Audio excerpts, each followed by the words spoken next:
Pak, kami melihat penting sekali untuk kita tenang, dingin, jangan emosional dalam menghadapi persoalan-persoalan. Saya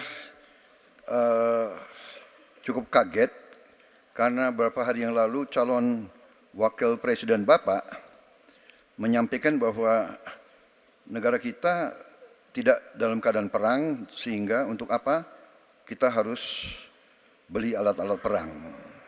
Tapi hari ini Bapak mengatakan Bapak setuju dengan kenaikan anggaran 1-2%. Jadi itu saya minta ketegasan. Yang kedua,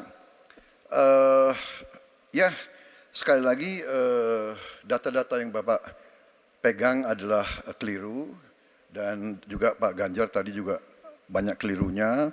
Saya sangat transparan, dan semua partai yang mengusung Bapak, Profesor Anies, mendukung APBN, berarti mendukung program saya. Termasuk PDIP di Komisi 1. Waktu habis. Baik, Pak Prabowo. Baik, Pak Anies silakan untuk menjawab pertanyaan Pak Prabowo, waktu Anda 2 menit. Silakan. Ya, jadi kita butuh pertahanan yang sesuai dengan ancaman nyata yang ada di depan kita. Ancaman ini dirasakan oleh siapa? Dirasakan bukan saja di dalam batas-batas teritorial, tapi juga di keluarga. Bagaimana ancaman atas penipuan online, bagaimana ancaman atas peretasan, bagaimana ancaman atas judi online, bagaimana ancaman-ancaman terorisme. Itu semua membutuhkan perhatian. Jadi bukan memutuskan untuk belanja alutsista berdasarkan selera dan berdasarkan preferensi masa lalu, tapi justru harus mencerminkan kebutuhan masa depan. Inilah yang menurut kami penting. Ya, anggarannya perlu kita tingkatkan, tapi jangan keliru. Ancamannya juga mengalami pergeseran. Jadi itulah sebabnya mengapa kita melihat perlunya ada strategi yang baik. Supaya apa? Supaya kekuatan yang kita miliki mereka bisa bekerja dengan optimal, tidak sia-sia.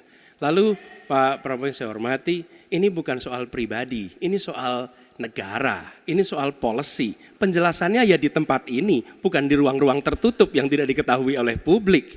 Justru kalau Bapak ketahui datanya salah, tunjukkan di tempat ini sehingga publik bisa mengetahui, bukan dalam pertemuan-pertemuan lain yang tidak jelas dari mana kita bisa menilai akurasinya. Jadi menurut hemat kami, bila ada di antara kami yang faktanya keliru, Bapak tunjukkan. Tapi kalau Bapak tidak menunjukkan, berarti memang faktanya benar. Itulah kenyataan yang ada di lapangan.